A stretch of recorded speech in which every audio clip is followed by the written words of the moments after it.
Bienvenue sur l'Oracle de Terra.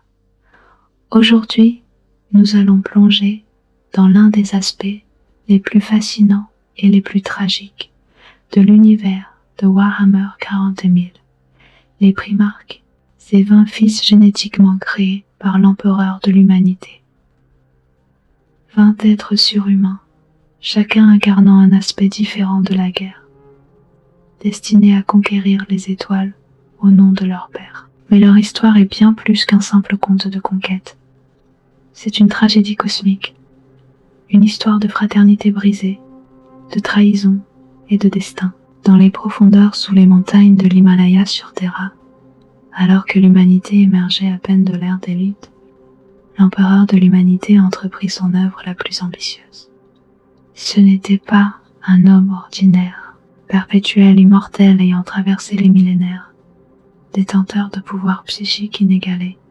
Il avait guidé l'humanité depuis l'ombre, pendant des dizaines de milliers d'années. Mais maintenant, alors que la galaxie brûlait, et que les tempêtes warp isolaient les mondes humains les uns des autres, il comprit qu'il devait agir directement. Le projet Primarque naquit de cette nécessité. L'empereur, aidé par d'autres perpétuels comme Erda, et entouré des plus brillants scientifiques de la division biotechnique impériale, se lança dans la création de 20 êtres surhumains. Ces Primarques seraient bien plus que de simples guerriers. Chacun d'eux fut conçu pour incarner un aspect spécifique de l'art de la guerre. La stratégie, la fortification, la terreur psychologique, la fureur martiale, la précision chirurgicale. Ils seraient ses généraux, ses proconsuls, les piliers sur lesquels reposerait son nouvel impérium. La création des Primarques ne fut pas une simple manipulation génétique. L'empereur utilisa son propre patrimoine génétique comme base, y incorporant des éléments qui dépassent la compréhension de la science impériale actuelle. Des énergies du warp furent tissées dans leur essence même. Certains murmures suggèrent que l'empereur aurait même conclu un pacte avec les dieux du chaos eux-mêmes pour acquérir la connaissance nécessaire à leur création. Un pacte qu'il rompit ensuite, déclenchant leur inimitié éternelle. Les 20 capsules de gestation reposaient dans les laboratoires les plus sécurisés de Terra, protégés par les glyphes ésotériques les plus puissants et entourés du champ Gellar le plus robuste jamais créé. Mais même cette protection s'avéra insuffisante. Les puissances de la ruine, sentant la menace que représentaient ces créatures pour leur domination sur la galaxie, frappèrent avec une force dévastatrice. Aux environs de l'an 792 du 30e millénaire, une déchirure massive dans le warp s'ouvrit au cœur des laboratoires génétiques. Les 20 capsules contenant les Primarques encore en gestation furent arrachées de leur sanctuaire et dispersées à travers la galaxie comme des graines portées par un vent cosmique. Chaque capsule atterrit sur un monde différent, souvent des planètes colonisées par l'humanité, mais perdues pendant l'ère des luttes. Pour l'empereur, ce fut un coup dévastateur. Des décennies de travail, ses plus grandes créations, perdues dans l'immensité galactique. Mais il ne se laissa pas abattre. Utilisant le matériel génétique qu'il avait conservé de chaque Primarque, il créa les premières légions Space Marines, 20 légions de 10 000 guerriers chacune, des versions diminuées, mais néanmoins surhumaines de ses fils perdus. Avec ces légions, l'empereur entama les guerres d'unification, puis lança la grande croisade pour reconquérir les étoiles. Et, durant cette croisade, un par un, il retrouva ses fils.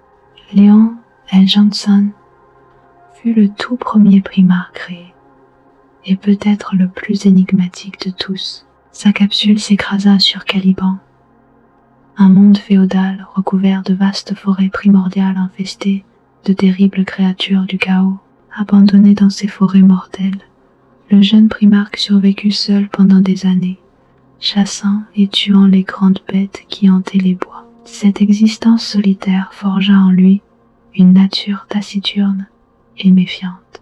Lorsqu'il fut finalement découvert par un chevalier nommé Luther, le primarque avait déjà acquis une réputation de fantôme mortel des forêts. Luther l'adopta et lui donna le nom de Lion, en référence aux grandes bêtes qu'il avait pourchassées. Ensemble, ils formèrent l'ordre, une confrérie de chevaliers dédiée à la purge de Caliban de ces monstres. Le lion se révéla être un tacticien brillant, capable de prévoir les mouvements de l'ennemi avec une précision surnaturelle. Quand l'empereur retrouva son premier fils, Caliban était déjà pacifié. Le lion prit le commandement de la première légion, les Dark Angels, avec une efficacité redoutable. Mais les graines de la tragédie avaient déjà été semées. La jalousie de Luther, l'ami et mentor du lion, grandissait comme une tumeur. Cette jalousie, nourrie par les murmures du chaos, conduirait finalement à la destruction de Caliban elle-même. Le lion était un maître de la guerre totale.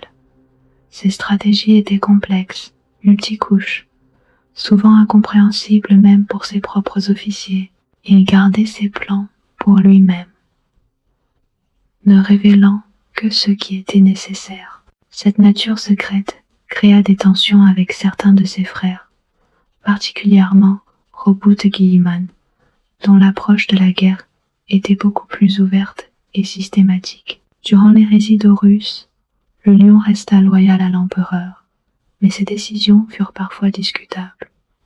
Il arriva trop tard à Terra pour participer au siège final. Certains murmurent qu'il le fit délibérément, attendant de voir quel camp l'emporterait. Ces accusations sont probablement injustes, mais elles illustrent la méfiance que le lion inspirait, même parmi ses alliés. Après l'hérésie, lorsqu'il revint sur Caliban, il découvrit que son monde natal avait été consumé par le chaos. Luther et une partie de la Légion s'étaient retournés contre lui.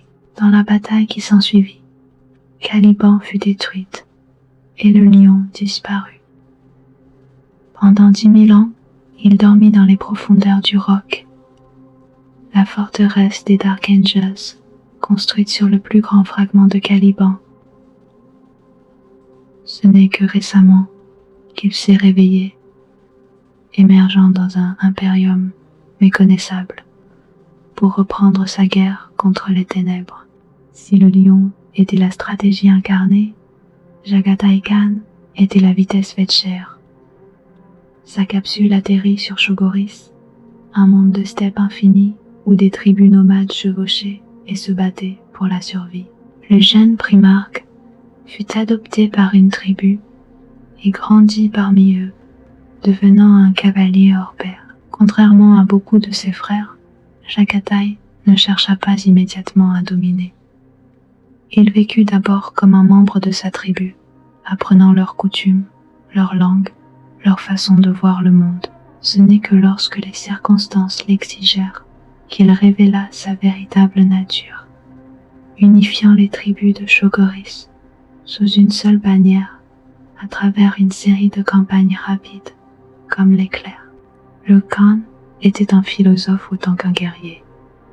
Il questionnait, remettait en doute, cherchait la vérité au-delà des apparences. Cette nature contemplative le mit parfois en désaccord avec certains de ses frères, mais elle lui donna aussi une perspective unique. Il comprenait que la guerre n'était qu'un moyen vers une fin, pas une fin en soi. À la tête de la 5e Légion, les White Scars, Jagatai développa une doctrine de guerre basée sur la mobilité extrême. Ses forces frappaient vite et fort, puis disparaissaient avant que l'ennemi ne puisse réagir. Cette approche, si différente des batailles d'attrition préférées par d'autres légions, s'avéra dévastatrice contre de nombreux types d'adversaires. Durant l'hérésie d'Horus, le Khan fut l'un des derniers primarques à choisir son camp. Il écouta les arguments des deux côtés, pesant chaque mot, cherchant la vérité dans le chaos des allégations et des contre-allégations. Cette hésitation lui valut la méfiance des deux camps. Mais quand il prit finalement sa décision de rester loyal, ce fut avec une certitude absolue. Après l'hérésie, Chagatai mena une dernière chasse dans la toile. Ce réseau de tunnels dimensionnels créé par les anciens à Eldari, il poursuivait des traîtres de la Death Guard qui avaient fui après leur défaite.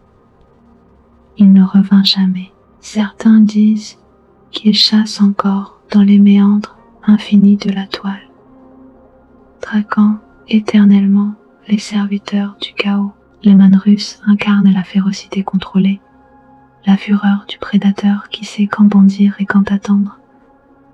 Sa capsule s'écrasa sur Fenris, un monde mortel de glace et de feu, où seuls les plus forts survivent.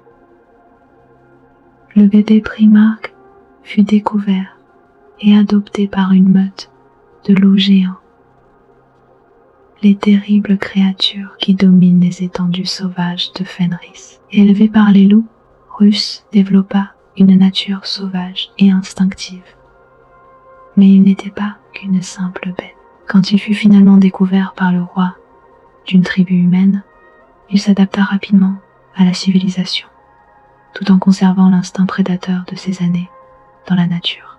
Il devint un guerrier légendaire, connu pour sa force prodigieuse et sa férocité au combat. L'empereur trouva Rus alors que celui-ci régnait déjà sur Fenris, ayant unifié les tribus belliqueuses sous sa bannière. Leur première rencontre fut marquée par un défi. Rus, confiant dans sa force, défia l'empereur à une série d'épreuves. Il perdit chacune d'elles, mais gagna le respect de son père. Cette défaite honorable cimenta la loyauté de Rus envers l'empereur, d'une manière que peu d'autres primarques expérimentèrent. À la tête de la 6e Légion, les Space Wolves, Rus devint l'exécuteur de l'empereur. C'était lui que l'empereur envoyait quand un exemple devait être fait, quand la discipline devait être rétablie par la force.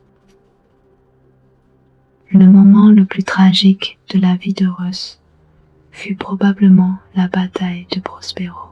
Envoyé pour amener Magnus le Rouge devant l'empereur pour avoir violé Lady contre la sorcellerie, Rus fut manipulé par Horus pour transformer cette mission d'arrestation en une mission d'extermination. Les Space Wolves attaquèrent Prospero avec une fureur dévastatrice, détruisant la planète et brisant la Légion des Thousand Sons. Magnus, blessé et trahi, s'enfuit dans l'œil de la terreur, où il succomba finalement au chaos. Cette bataille hanta Rus pour le reste de sa vie. Il comprit trop tard qu'il avait été manipulé, qu'il avait poussé son frère dans les bras du chaos par ses actions. Plus tard, durant l'hérésie, Rus affronta Horus lui-même en combat singulier, blessant mortellement le maître de guerre avec sa lance. Mais Horus, empli de la puissance du chaos, survécut et contre-attaqua, brisant presque Rus. Après l'hérésie, Rus disparut dans l'œil de la terreur. Avant de partir, il promit à ses fils qu'il reviendrait pour la dernière bataille, quand l'Imperium aurait le plus besoin de lui. Les Space Wolves attendent encore ce retour, gardant une place à leur table pour leur primarque disparu. Rogal Dorn était la fortification incarnée, l'obstination faite primarque. Sa capsule atterrit sur Inuit, un monde glacial où l'humanité survivait dans de massives forteresses de glace. Adopté par le seigneur d'une de ces forteresses, Dorn grandit en apprenant l'art de la défense, de tenir coûte que coûte contre tout adversaire. Dorn était connu pour sa nature stoïque et sa franchise brutale. Il ne mentait jamais. ne dissimulait jamais, disait toujours exactement ce qu'il pensait. Cette honnêteté, sans compromis, gagna le respect de l'empereur, mais créa des frictions avec certains de ses frères, particulièrement ceux plus enclins à la subterfuge et à la diplomatie. À la tête de la 7e Légion, les Imperial Fists, Dorn devint le maître incontesté de la poliure cétique. Ses forteresses étaient imprenables, ses sièges inexorables. L'empereur lui confia la tâche de fortifier le palais impérial sur Terra, le transformant en la plus formidable forteresse de la galaxie. Cette fortification sauva l'Imperium. Quand Horus arriva finalement à Terra avec ses légions traîtresses, les défenses de Dorn tinrent assez longtemps pour que l'empereur puisse affronter son fils préféré. Le siège de Terra fut la plus grande bataille de l'histoire humaine, et Dorn fut au cœur de chaque décision défensive. Mais la victoire eut un prix terrible. Dorn fut celui qui découvrit le corps brisé de l'empereur après son duel avec Horus. Il fut celui qui dut porter son père jusqu'au trône d'or. Cette journée brisa quelque chose en Dorn. Le stoïque prêteur, toujours en contrôle, s'effondra devant le sacrifice de son père. Après l'hérésie, Dorn refusa d'accepter le codex Astarte de Guilliman, qui demandait la division des légions en chapitres plus petits. Il fallut la guerre de l'apostasie et la perte terrible de vie Space Marines pour qu'il accepte finalement.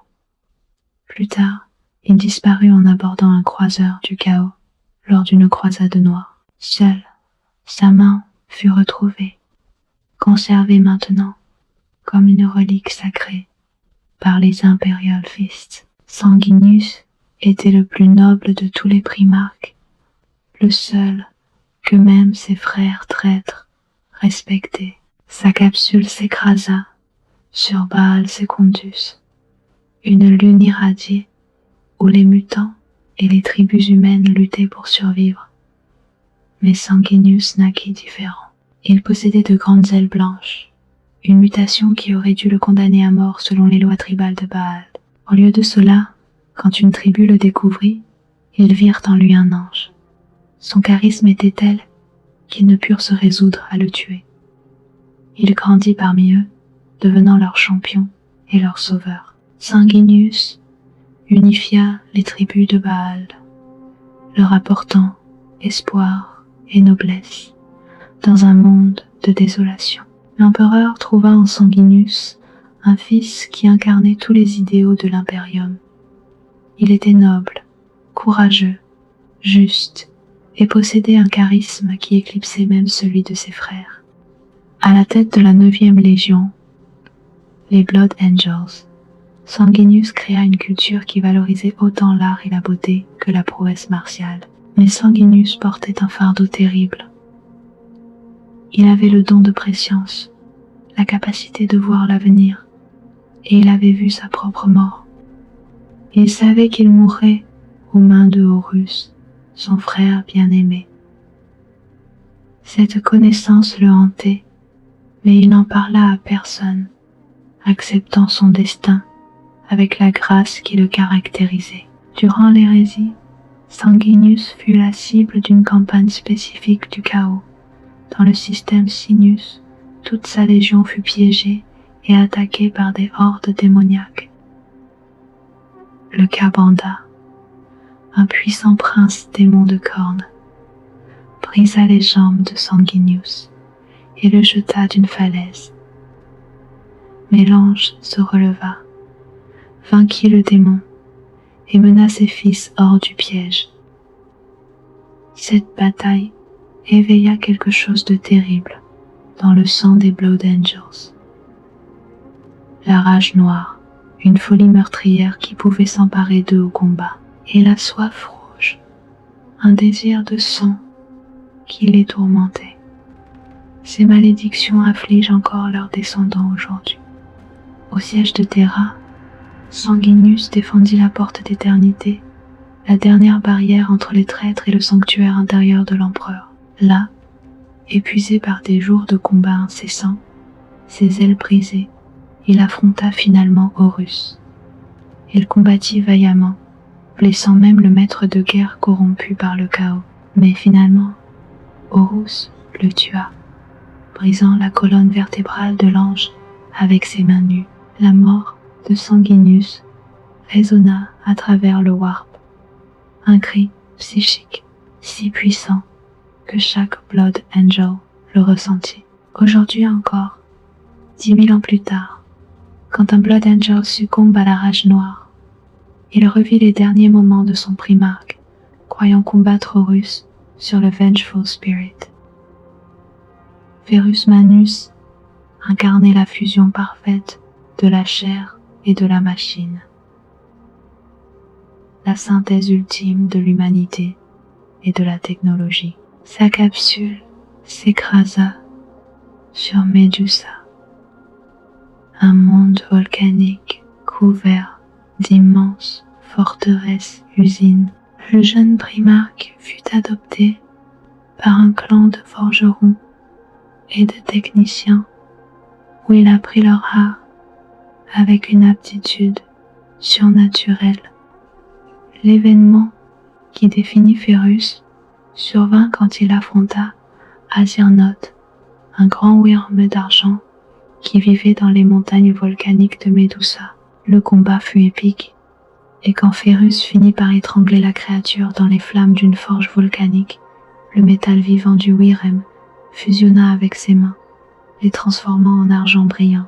Ces nouvelles mains pouvaient façonner n'importe quel métal, comme si c'était de l'argile.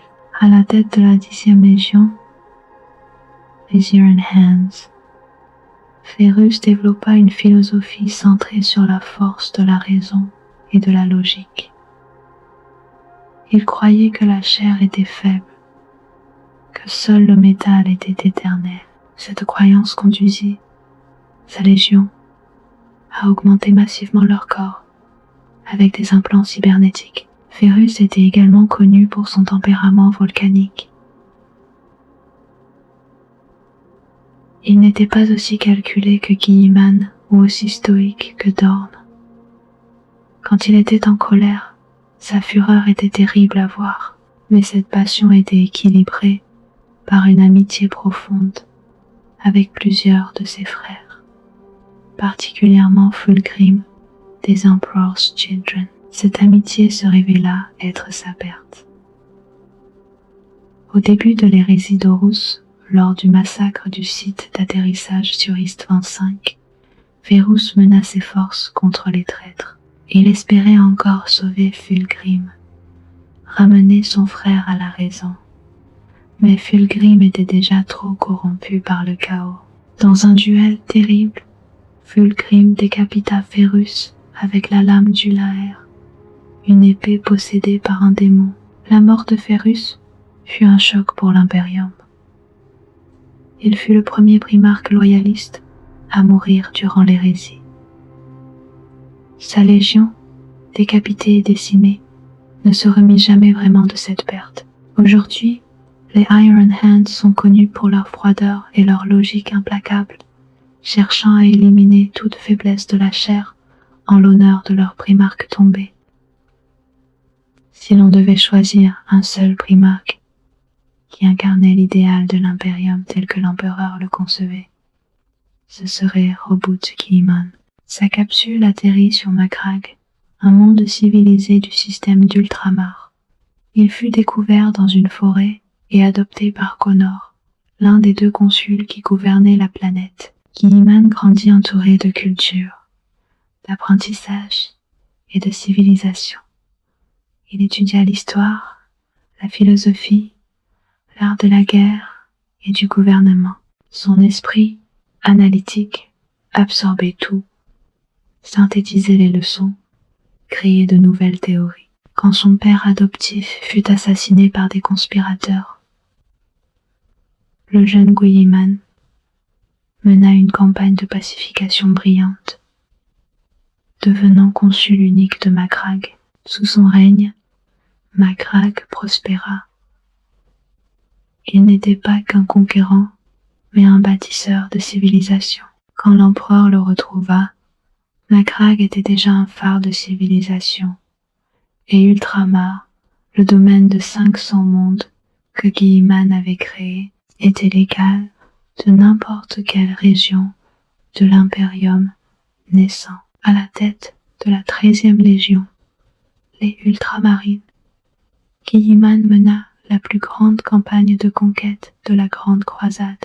Il ne se contentait pas de conquérir des mondes. Il les intégrait dans l'Imperium, établissait des gouvernements fonctionnels, créait des routes commerciales. Ses théories sur la guerre et le gouvernement furent compilées dans le Codex Astarte, qui deviendrait la doctrine sacrée de presque tous les chapitres Space Marines.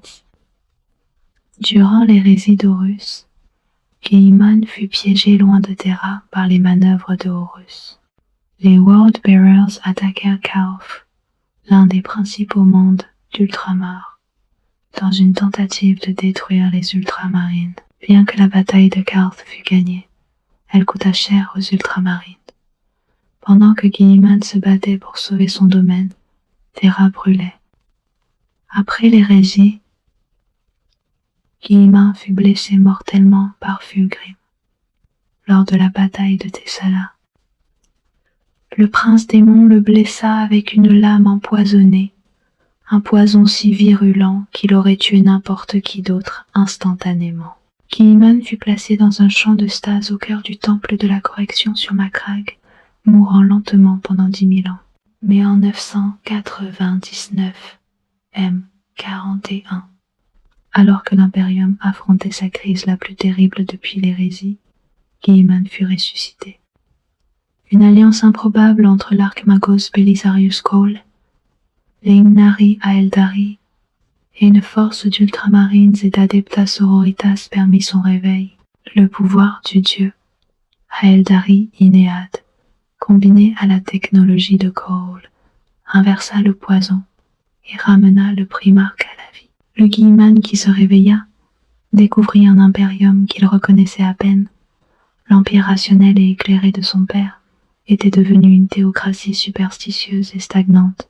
L'empereur lui-même, que Guilliman avait connu comme un homme, était maintenant vénéré comme un dieu. Le choc fut profond, mais Guilliman ne se permit pas de désespérer longtemps. Il se rendit sur Terra, traversant la galaxie en guerre pour atteindre le trône d'or. Là, il parla avec son père, ou du moins avec ce qui restait de lui. Ce qui fut dit lors de cette rencontre n'est connu que de Guilliman lui-même. Mais il en ressortit changé, portant l'épée de l'empereur, une des lames flamboyantes que l'empereur lui-même portait autrefois. Guilliman devint Lord Commander de l'Imperium, prenant de facto le contrôle du gouvernement impérial. Il lança la croisade Indomitus, une campagne massive pour stabiliser l'Imperium après l'ouverture de la Grande Faille. Il introduisit les Primaries, Space Marines, une nouvelle génération de guerriers encore plus puissants que les Astartes originaux, créés par Cawl à partir de ses propres plans laissés 10 000 ans auparavant.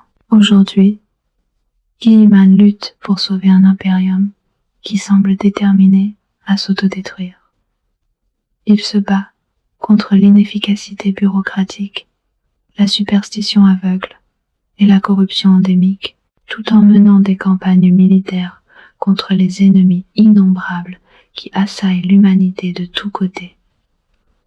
C'est un fardeau écrasant, mais Guilliman l'accepte, car il est le fils de l'empereur, et il ne connaît pas l'abandon.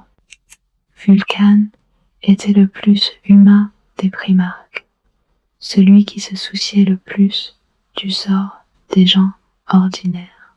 Sa capsule s'écrasa sur Nocturne, un monde volcanique mortel, où les humains vivaient dans la terreur constante des éruptions et des raids des Drukhariss, les Aeldari sombres. Le jeune Vulcan fut découvert par une guilde de forgerons et grandit parmi eux, apprenant l'art de la forge.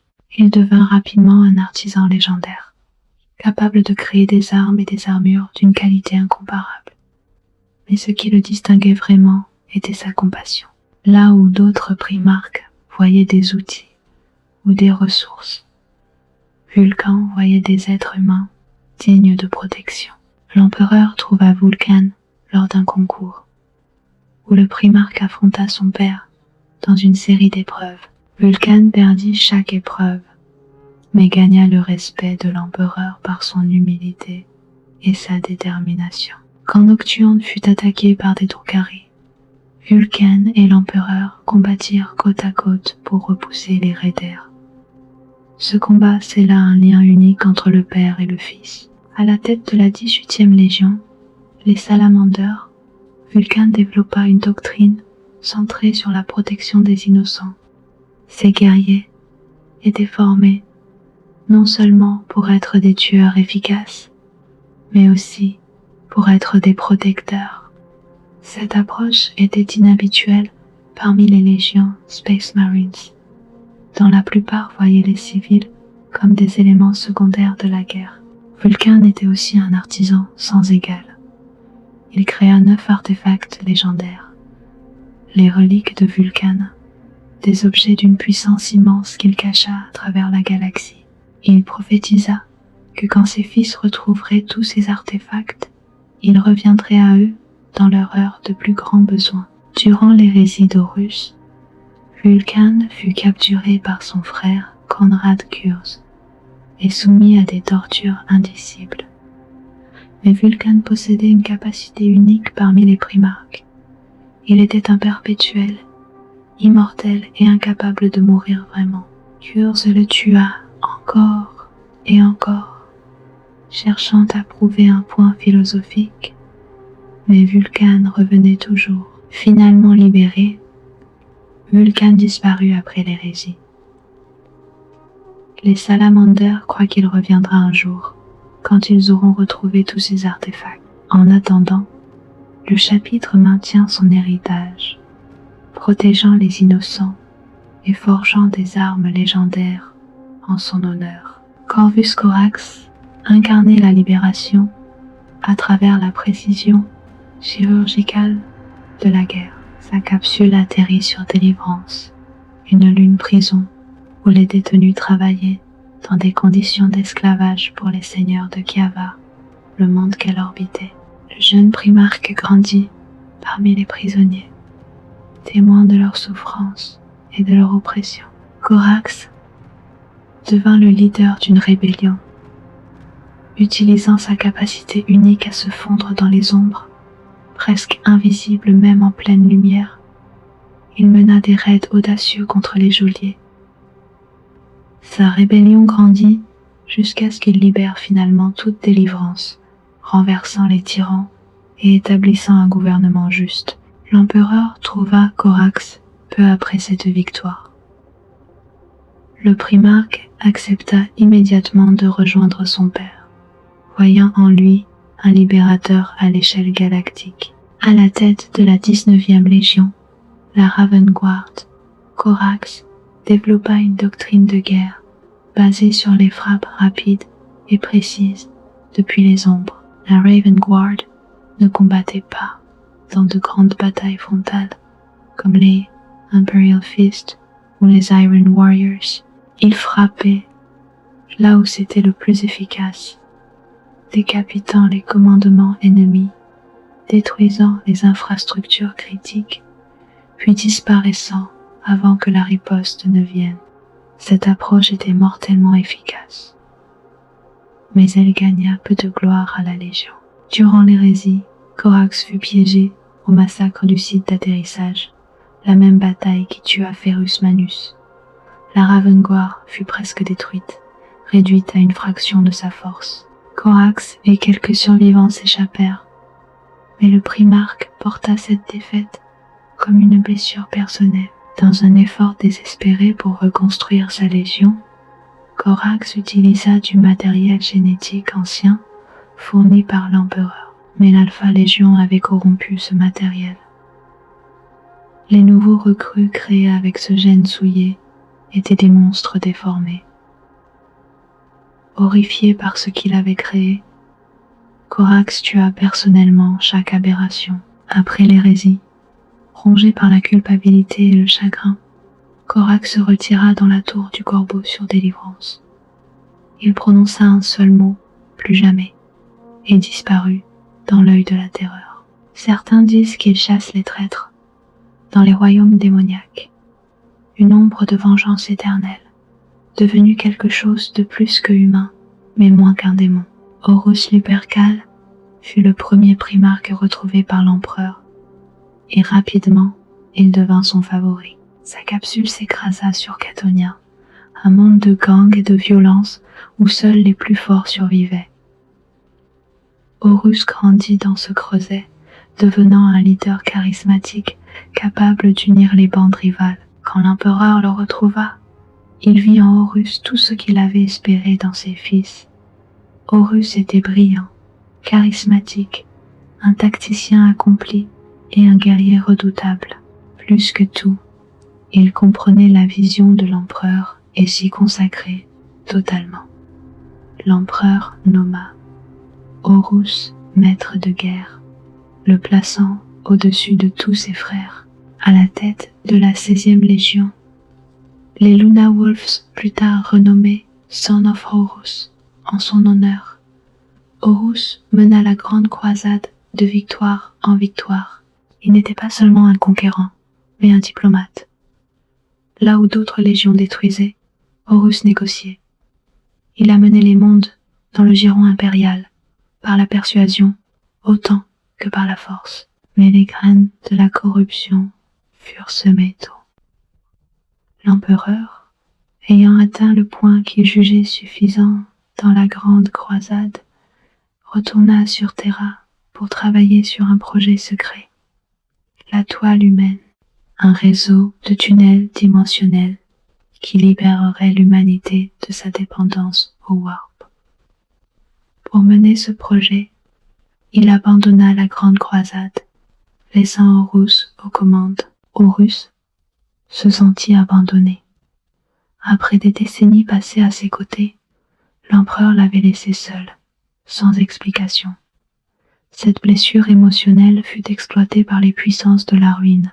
Sur Davin, Horus fut blessé par une arme corrompue par le chaos. Pendant qu'il luttait entre la vie et la mort, les cultistes du chaos le transportèrent dans un temple et lui montrèrent des visions. Dans ces visions, Horus vit un futur où l'empereur était vénéré comme un dieu, où lui-même et ses frères étaient oubliés, leurs accomplissements effacés de l'histoire. Ces visions, combinées à son sentiment d'abandon et au murmure corrupteur des dieux du chaos, brisèrent quelque chose en Horus. Quand il se réveilla, il avait décidé de trahir son père. L'hérésie qui porta son nom déchira la galaxie. Horus était un maître tacticien et il planifia sa rébellion avec un soin méticuleux. Il recruta 9 de ses frères à sa cause, soit par persuasion, soit par manipulation. Sur Ist 23, il purgua ses légions de tous les loyalistes, les attirant dans un piège et bombardant la planète avec des armes biologiques. Le massacre du site d'atterrissage qui suivit fut peut-être le coup le plus brillant et le plus terrible de Horus. 7 légions loyalistes vinrent pour l'arrêter. 3 attaquèrent d'abord, tandis que 4 attendaient en réserve. Mais ces 4 légions en réserve étaient secrètement passées au chaos. Elles se retournèrent contre leurs frères, massacrant 3 légions loyalistes dans ce qui devint connu comme la plus grande trahison de l'histoire. Durant les années qui suivirent, Horus conduisit ses forces vers Terra. Mais il changeait. Le chaos le corrompait de plus en plus. Le brillant général qu'il avait été était remplacé par quelque chose de plus sombre, de moins humain. Au siège de Terra, face à la défaite imminente, Horus accepta finalement le plein pouvoir des dieux du chaos, devenant leur champion ultime.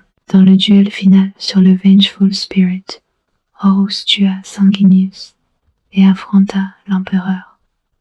Le combat fut titanesque, secouant le vaisseau jusqu'à ses fondations. Horus blessa mortellement l'empereur. Mais dans un dernier effort, l'empereur canalisa toute sa puissance psychique et oblitéra l'âme même de Horus, l'effaçant si complètement qu'aucun vestige ne resta pour que le chaos le ressuscite. Le corps de Horus fut volé par Abaddon le Fléau, son premier capitaine. Abaddon le détruisit complètement, refusant de laisser quiconque tenter de ramener Horus, car Abaddon avait compris ce que Horus n'avait pas. On ne peut pas servir le chaos, on ne peut que s'en servir. Fulgrim incarnait la quête de la perfection, un idéal noble qui se transforma en obsession damnante. Sa capsule atterrit sur Chemos, un monde minier dont les ressources s'épuisaient. Adopté par une guilde de mineurs, Fulgrim grandit dans un monde au bord de l'effondrement. Mais au lieu de succomber, il utilisa son génie pour sauver son monde, réorganisant l'industrie et redonnant à Chemos sa prospérité. Fulgrim était beau, même selon les standards des primarques. Ses traits étaient parfaits, presque inhumains dans leur beauté. Cette perfection physique reflétait son obsession pour la perfection dans tous les domaines. Quand l'empereur le retrouva, Fulgrim avait déjà transformé Chemos en un monde florissant. À la tête de la 3e légion, les Emperor's Children, Fulgrim poussa sa légion vers des standards toujours plus élevés. Il ne cherchait pas juste la victoire, mais la victoire parfaite. Chaque bataille devait être un chef-d'œuvre. Chaque guerrier, un artiste de la mort. Cette quête de perfection les rendit redoutables, mais aussi les isola. Peu d'autres légions pouvaient ou voulaient atteindre leur standard impossible. La chute de Fulgrim commença sur l'Aeron, un monde Xénos que les Emperor's Children conquirent. Fulgrim découvrit une épée, la lame du Laer, d'une beauté et d'une perfection qui le captivèrent. Il prit l'épée comme trophée, ignorant qu'elle était possédée par un démon de Slaanesh, le dieu du chaos de l'excès et de la sensation. Le démon dans la lame murmura à Fulgrim, corrompant lentement son esprit. Sa quête de perfection devint une obsession pour l'excès. La beauté devint décadence, la perfection devint perversion. Fulgrim entraîna sa légion dans cette spirale descendante, les transformant en esclaves de Slaanesh. Le moment de sa damnation finale vint au massacre du site d'atterrissage. Là, Fulgrim affronta son plus cher ami, Ferrus Manus. Le démon dans la lame prit le contrôle du corps de Fulgrim et décapita Ferrus. Horrifié par ce qu'il avait fait, l'âme de Fulgrim fut piégée dans la lame, tandis que le démon contrôlait son corps. Mais l'histoire ne s'arrête pas là. Plus tard, Fulgrim réussit à reprendre le contrôle de son corps, expulsant le démon dans la lame. Mais ce qu'il était devenu était peut-être pire que le démon, car Fulgrim avait complètement embrassé Slaanesh, se transformant volontairement en prince démon. Aujourd'hui, Fulgrim règne sur un royaume démonique dans l'œil de la terreur, une parodie tordue de la perfection qu'il cherchait autrefois.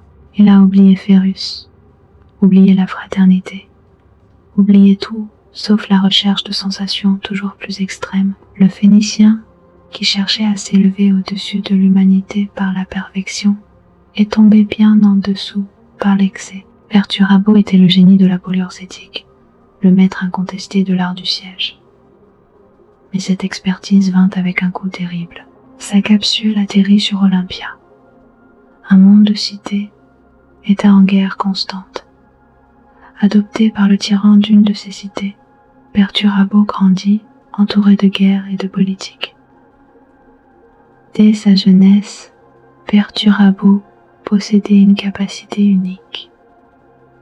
Il pouvait voir le fonctionnement de n'importe quelle machine, comprendre n'importe quelle fortification d'un seul regard.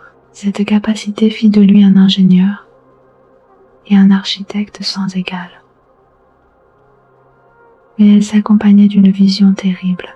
Perturabo voyait l'œil de la terreur dans le ciel nocturne d'Olympia, une tache de corruption que nul autre ne pouvait percevoir. Cette vision le hanta, nourrissant une amertume profonde.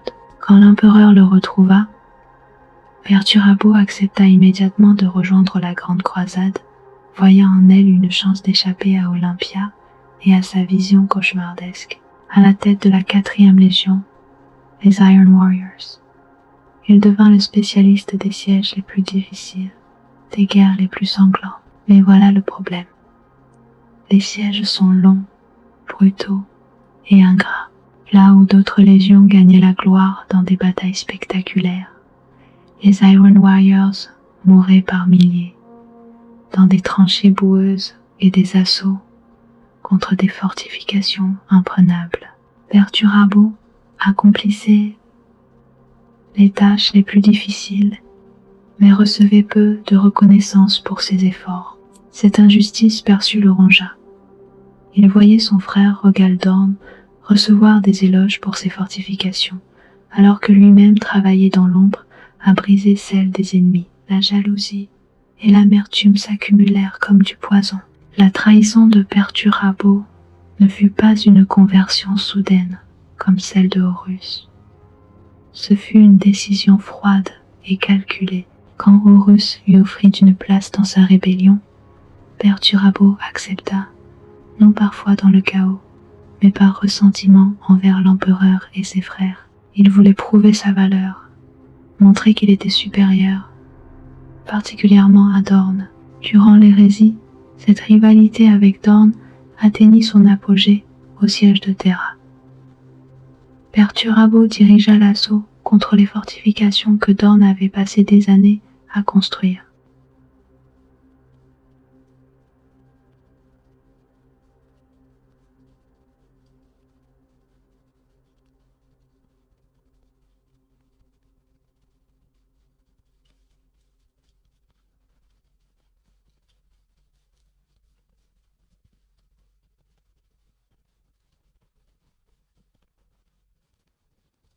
Après l'hérésie, Perturabo s'enfuit dans l'œil de la terreur.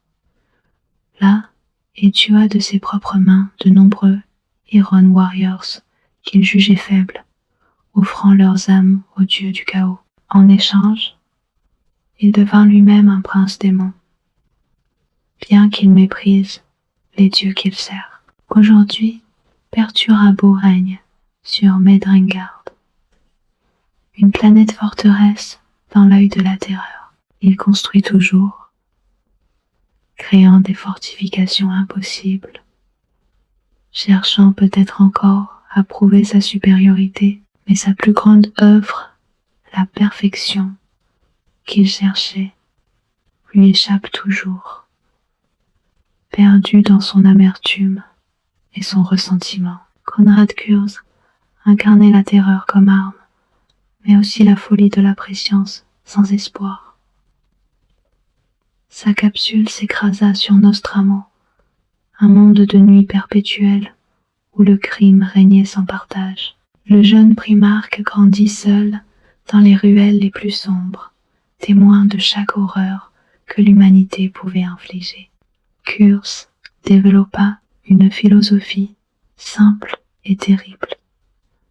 La seule justice est la peur. Il commença une croisade personnelle contre le crime, tuant les criminels de manière si brutale et spectaculaire que même les plus endurcis tremblaient de terreur.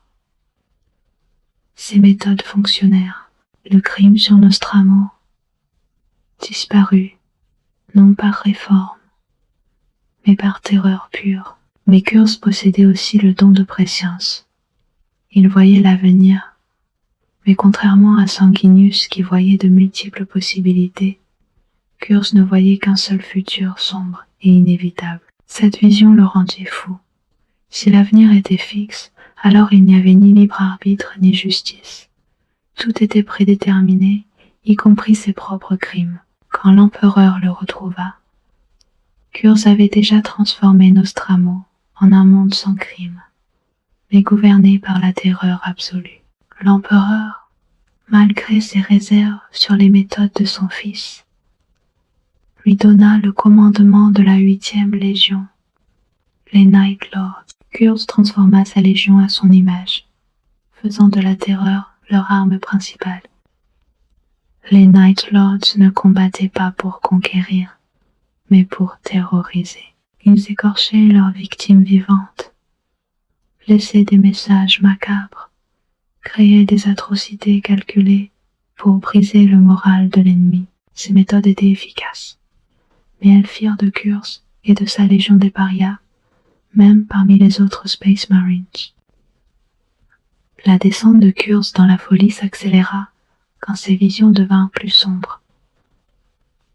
Il vit l'hérésie à venir, vit sa propre mort, vit la ruine de l'Imperium. Quand Horus le recruta pour sa rébellion, Kurz accepta, non parce qu'il croyait dans la cause de Horus, mais parce que ses visions lui montraient que c'était inévitable. Durant l'hérésie, Kurz fut moins un participant actif qu'une force de chaos. Il tortura Vulcan pendant des mois, cherchant à prouver philosophiquement qu'il n'y avait pas de justice dans l'univers. Il combattit ses frères, Lyon, Johnson et Rogaldor, dans des duels vicieux. Mais toujours, il était hanté par la vision de sa propre mort. Après l'hérésie, Kurz se cacha avec ce qui restait de sa légion, mais finalement, il envoya sa position à l'Imperium. Il savait que des assassins viendraient, et il les accueillit. Mushen, un assassin Kalidos, le trouva seul et sans défense.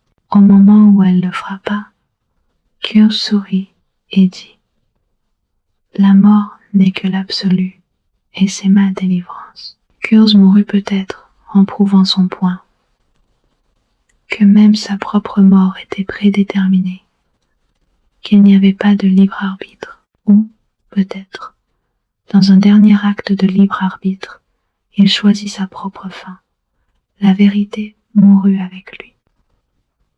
Angron fut peut-être le plus tragique de tous les primarques et traîtres.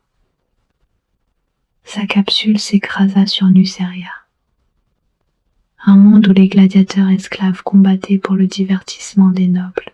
Le jeune primarque fut capturé et vendu dans les arènes, où on lui implanta les clous du boucher, des implants cybernétiques qui amplifiaient son agressivité, mais causaient une douleur constante et insupportable. Les clous transformèrent Angron en une machine à tuer enragée. Il ne pouvait trouver le soulagement de la douleur que dans la violence, mais malgré cela, il conserva assez d'humanité pour développer un sens de fraternité avec ses compagnons gladiateurs. Il mena une rébellion, libérant des milliers d'esclaves.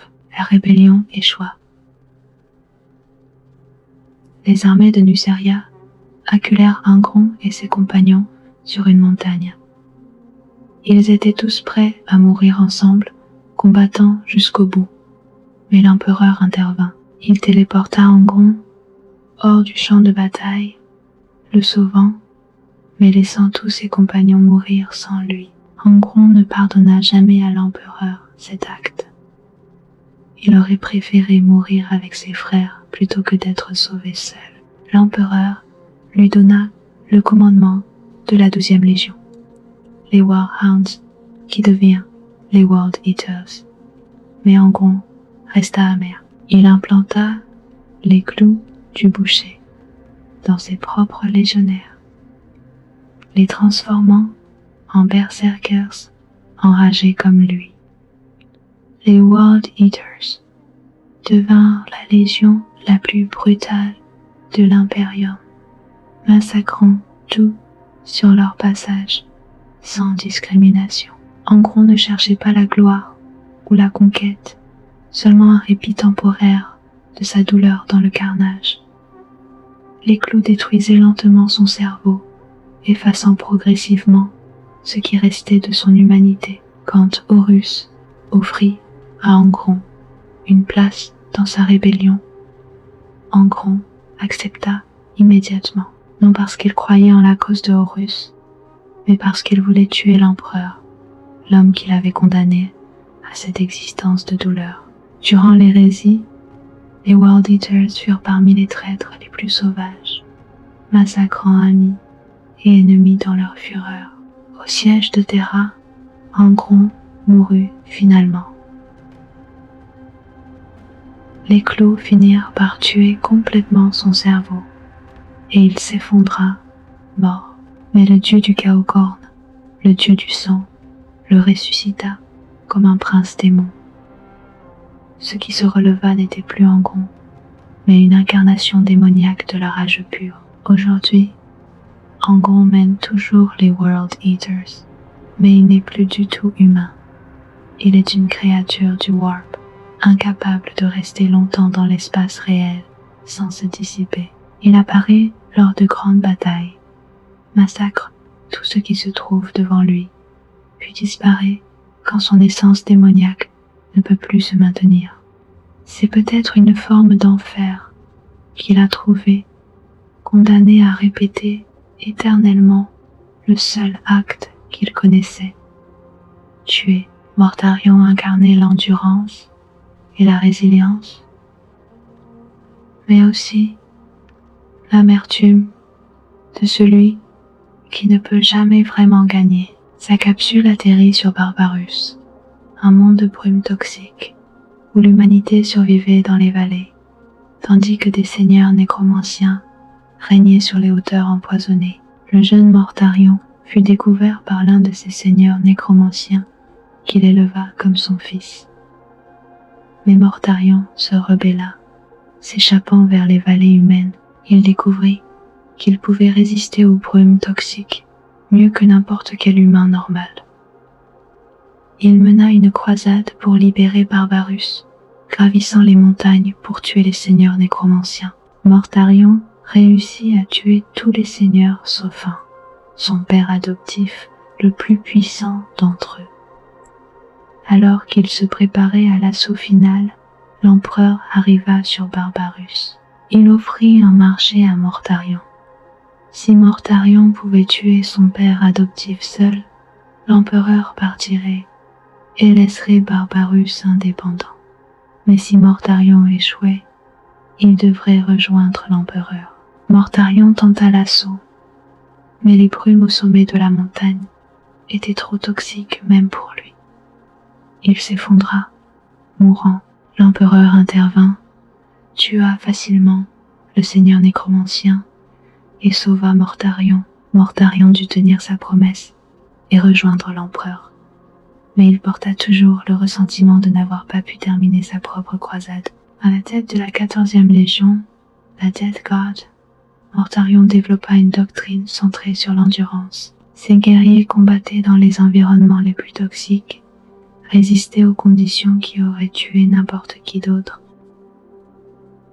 Ils étaient la résilience incarnée, capables d'endurer n'importe quoi. Mais Mortarion haïssait la sorcellerie et les psychères.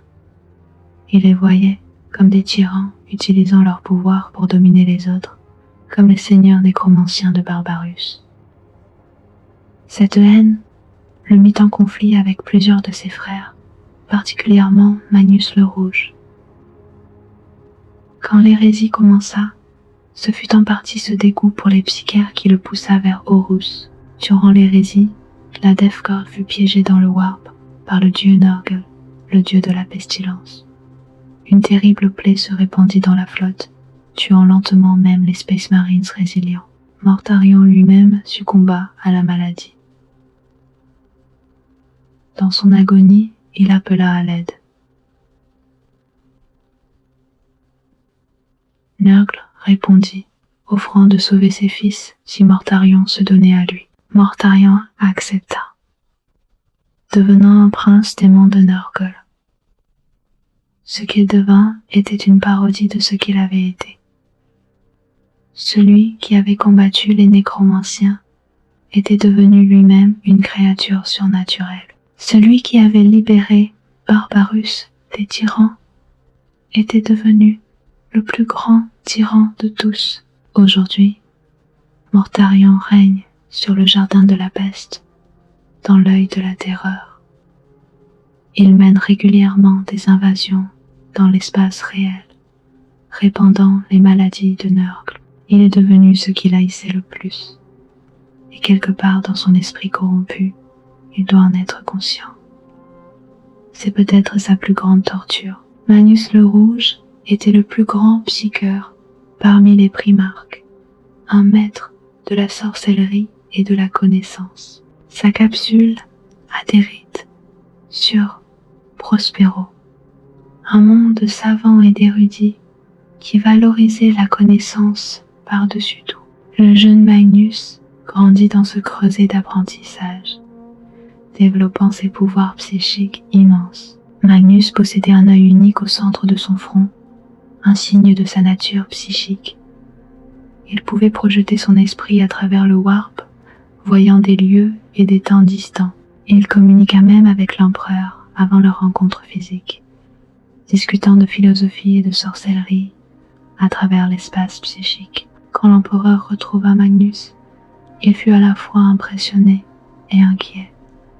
Magnus était peut-être le seul de ses fils à approcher son propre niveau de pouvoir psychique. À la tête de la 15e Légion, les Thousand Sons, Magnus créa une légion de guerriers sorciers, explorant les profondeurs du warp et de la connaissance interdite. Mais Magnus commit une erreur terrible quand il découvrit la trahison de Horus avant qu'elle ne se manifeste ouvertement.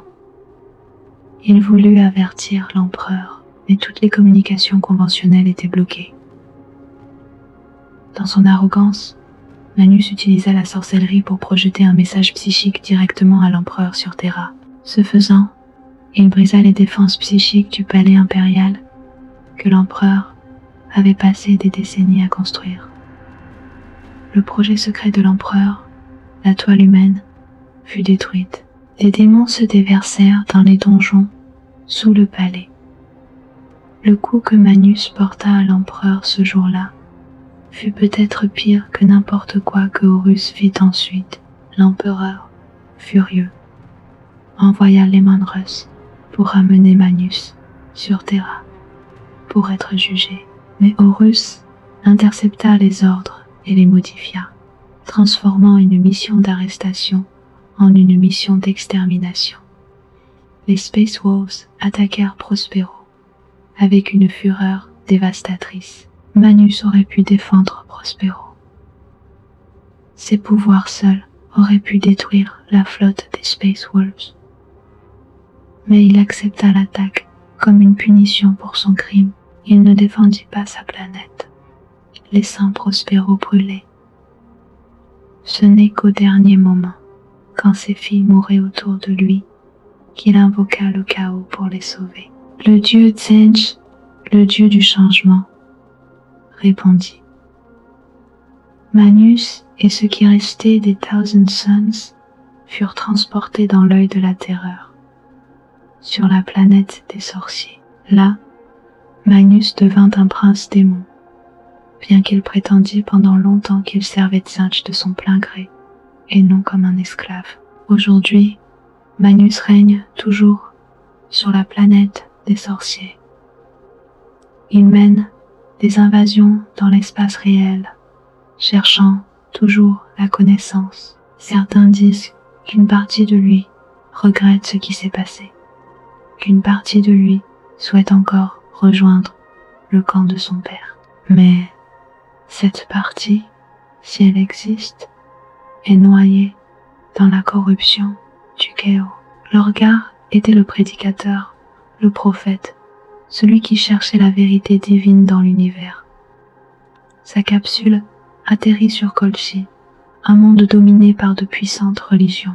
Le jeune primarque fut adopté par Corphaéron, un prêtre ambitieux qui vit en lui un outil pour acquérir le pouvoir. Lorgar grandit immergé dans la religion. Mais contrairement à Corphaéron, Lorgar croyait vraiment. Il cherchait la vérité divine, le sens ultime de l'existence. Il fonda sa propre religion, la confrérie de Lorgar, et unifia Kolki sous une seule foi. Quand l'empereur arriva, Lorgar le vit immédiatement comme la réponse à ses prières. Un dieu fait chair. L'empereur rejeta cette adoration. Il insistait qu'il n'était pas un dieu, juste un homme très puissant. Mais Lorgar ne pouvait pas accepter cela. À la tête de la 17e Légion, les Wordbearers, il répandit le culte de l'empereur à travers la galaxie. Chaque monde qu'il conquérait, il y construisait des temples et convertissait la population. Cette approche ralentissait considérablement les conquêtes de Lorgar. L'empereur, exaspéré, envoya finalement Guilliman et ses ultramarines détruire Monarchia, la cité parfaite que Lorgar avait construite en l'honneur de l'empereur. Devant les ruines fumantes de son plus grand accomplissement, Lorgar fut humilié publiquement par l'empereur. Cette humiliation brisa quelque chose en Lorgar.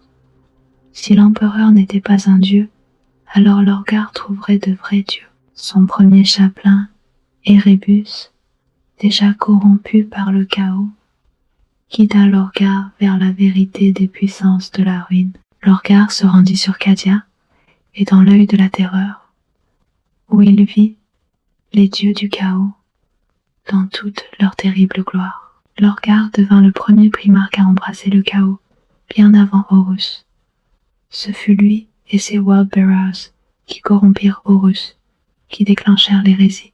Dans un sens, Lorgar fut le véritable architecte de la chute de l'Imperium, même si Horus en prit le leadership. Durant l'hérésie, les Wordbearers furent moins des guerriers que des prédicateurs.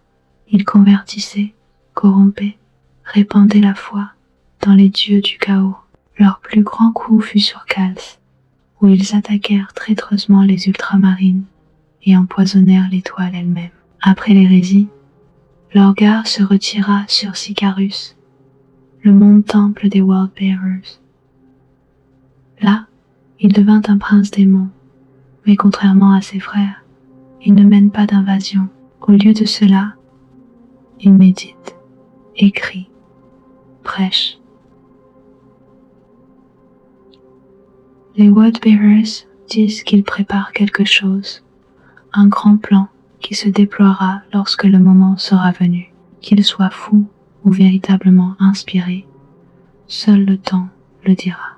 Les derniers primarques retrouvés furent peut-être les plus mystérieux. Alpharius et Omégon étaient des jumeaux, le seul cas de primarques jumeaux créé par l'empereur. Leur histoire est enveloppée de secrets et de désinformations, ce qui est approprié pour les maîtres du subterfuge qu'ils devinrent. Les histoires de leur découverte varient. Certaines disent qu'Alpharius fut trouvé par Horus lui-même, dérivant dans l'espace. D'autres suggèrent qu'ils ne furent jamais vraiment perdus, restant cachés sur Terra tout au long de leur enfance. La vérité est impossible à discerner à travers les couches de mensonges que les jumeaux ont tissées autour d'eux-mêmes. Ce qui est certain, c'est qu'à la tête de la 20e Légion, l'Alpha Légion, Alpharius et Omégon créèrent quelque chose d'unique. Leur légion entière pratiquait le subterfuge à un niveau inégalé. N'importe quel membre de l'Alpha Légion pouvait prendre l'identité d'un autre, y compris celle de leur primarque. Les jumeaux eux-mêmes étaient interchangeables, au point où même leurs propres légionnaires ne savaient souvent pas auquel des deux ils parlaient. La philosophie de l'Alpha Legion était simple. L'information est l'arme ultime. Ils infiltraient manipulaient, retournaient les ennemis contre eux-mêmes. Ils gagnaient des batailles sans jamais tirer un coup, détruisaient des empires en corruptant leurs leaders, semaient la discorde et récoltaient la victoire. Mais leur plus grande opération fut peut-être leur prétendue trahison. Une organisation Xénos appelée la Kabbale approcha l'Alpha Légion avec une prophétie. Si Horus gagnait, il détruirait l'humanité rapidement, puis se suiciderait de remords, privant le chaos de son pouvoir. Si l'empereur gagnait, l'humanité déclinerait lentement sur 10 000 ans, nourrissant le chaos. La Kabbale demanda à l'Alpha Légion de s'assurer qu'Horus gagne. Alpharius et Omégon choisirent de rejoindre Horus, mais leur motivation réelle reste un mystère. Travaillaient-ils vraiment pour le plan de la Kabbale? Avaient-ils un plan encore plus profond, ou furent-ils simplement corrompus par le chaos comme les autres traîtres? Durant l'hérésie, l'Alpha Légion combattit contre l'Imperium, mais souvent d'une manière qui semblait contre-productive au plan de Horus. Alpharius fut apparemment tué par Robot de Guilliman lors de la bataille d'Escrador. Mais était-ce vraiment Alpharius ou Omégon se faisant passer pour lui, ou même un simple légionnaire sacrifié pour tromper Guilliman? Aujourd'hui, l'Alpha Légion opère toujours, mais leur allégeance reste floue. Certaines bandes guerrières servent clairement le chaos. D'autres semblent combattre les ennemis de l'Imperium. Certains théorisent qu'Omégon est resté loyal tout le long, dirigeant certaines cellules de l'Alpha Légion pour le bien de l'Imperium, tout en semblant être un traître. La vérité sur l'Hydre restera probablement à jamais un mystère. C'est, après tout, exactement comme il le voudrait. Nous avons parlé de 18 primarques, mais l'empereur en créa 20. Que sont devenus les deux autres? Les 2e et 11e légions et leurs primarques ont été effacés des registres impériaux. Leurs noms ont été interdits, leurs histoires supprimées. Les statues qui se tenaient pour eux dans le palais impérial ont des socles vides, alors que celles des traîtres sont simplement voilées. Ce que nous savons est frustrant par sa rareté. Ces 2 primarques furent retrouvés par l'empereur. Ils commandèrent leur légion pendant un temps, puis quelque chose se produisit, quelque chose de si terrible que toute mention d'eux fut effacée.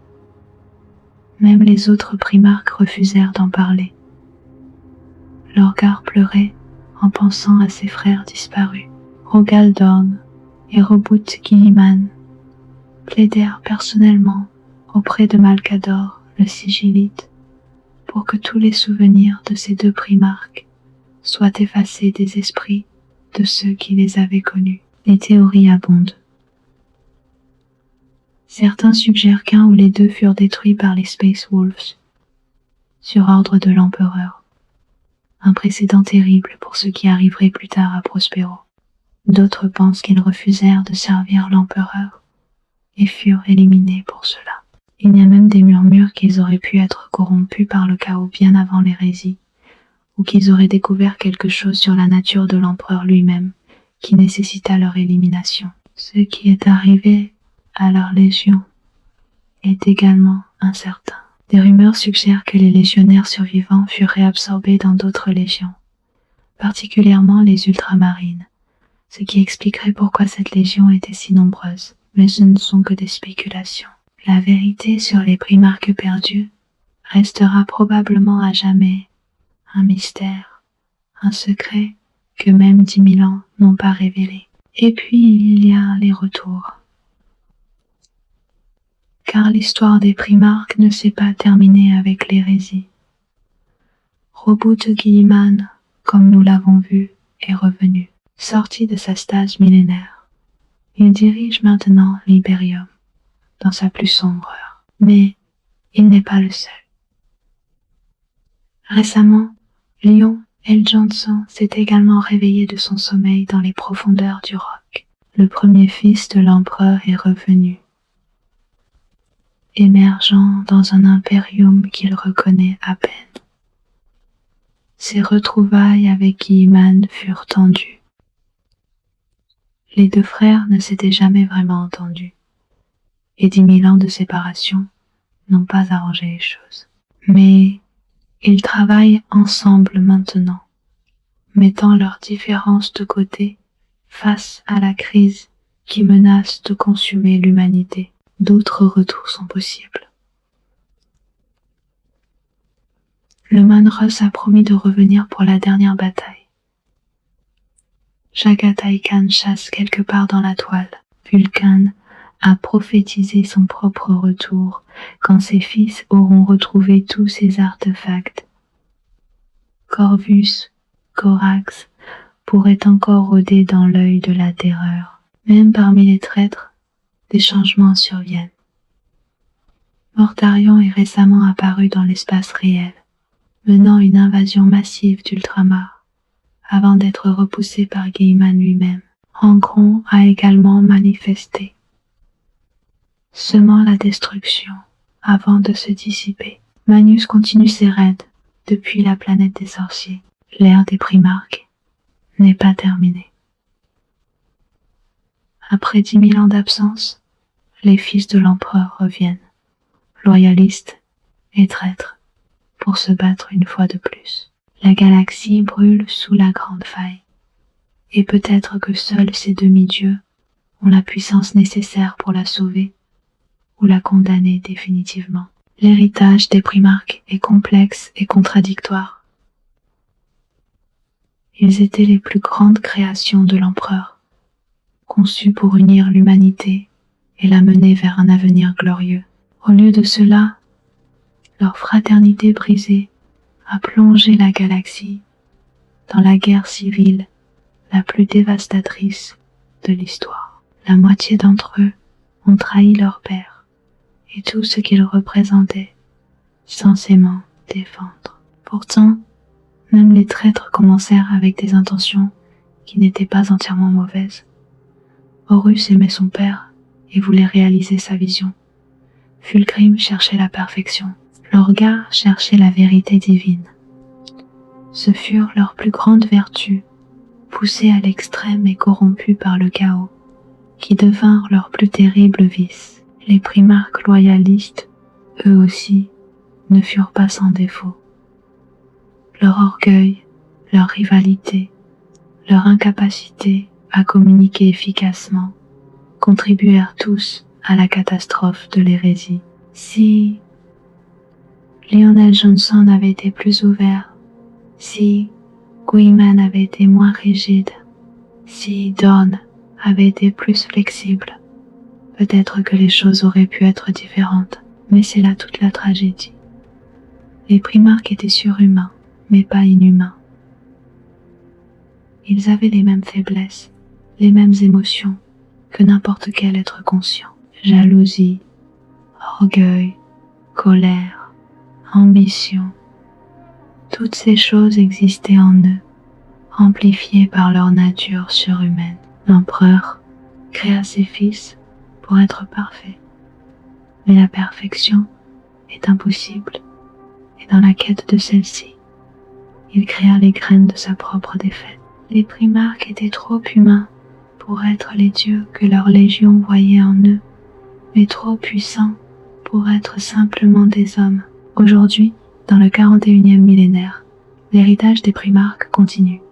Chaque chapitre Space Marine porte la marque génétique et culturelle de son Primarque fondateur. Les Ultramarines incarnent la discipline et la stratégie de Guilliman.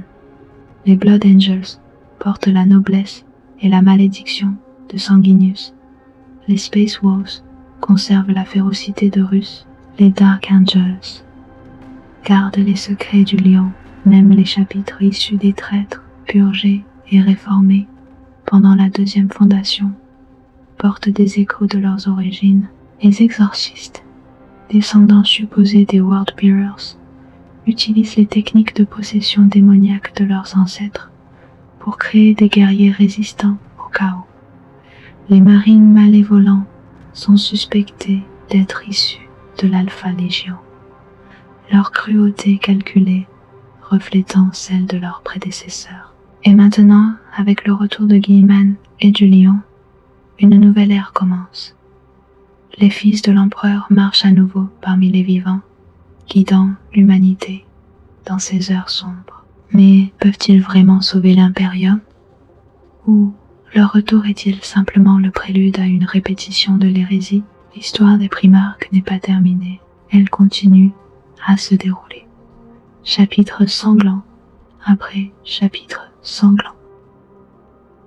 Les fils de l'empereur restent au cœur de l'histoire de Warhammer 40 000, des figures tragiques prises dans un drame cosmique de leur propre création. Car à la fin, voilà ce qu'étaient vraiment les Primarques, des tragédies vivantes. Créés pour être parfaits, ils furent tout sauf. Conçus pour unir l'humanité, ils la divisèrent. Destinés à être les sauveurs de notre espèce, certains devinrent ses plus grands bourreaux. Mais dans cette tragédie, il y a aussi de l'espoir, car malgré tout ce qui s'est passé, certains Primarques restèrent loyaux, certains sacrifièrent tout pour défendre l'empereur et son rêve. Sanguinius mourut sur les murs du palais impérial. Verus Manus tomba en combattant la trahison. Guilliman et le lion sont revenus pour sauver un impérium qu'ils reconnaissent à peine. Ces fils de l'empereur, loyalistes et traîtres, parfaits et imparfaits, divins et mortels, restent les figures les plus fascinantes de tout l'univers de Warhammer 40 000. Leurs histoires sont notre mythologie, leurs guerres, nos épopées, leurs tragédies, notre légende.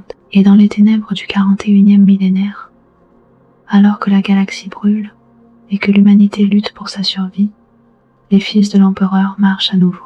Certains pour sauver, d'autres pour détruire. Mais tous, sans exception, laissant leur marque indélébile sur le destin de l'humanité. C'étaient les 20 Primarques, les fils de l'empereur de l'humanité. Si cette plongée dans le lore de Warhammer 40 000 vous a plu, n'oubliez pas de liker cette vidéo et de vous abonner à l'Oracle de Terra pour plus de contenu sur cet univers fascinant. Et dites-moi dans les commentaires quel est votre Primarque préféré, loyaliste ou traître. À très bientôt pour une nouvelle exploration de l'univers sombre de Warhammer 40 000.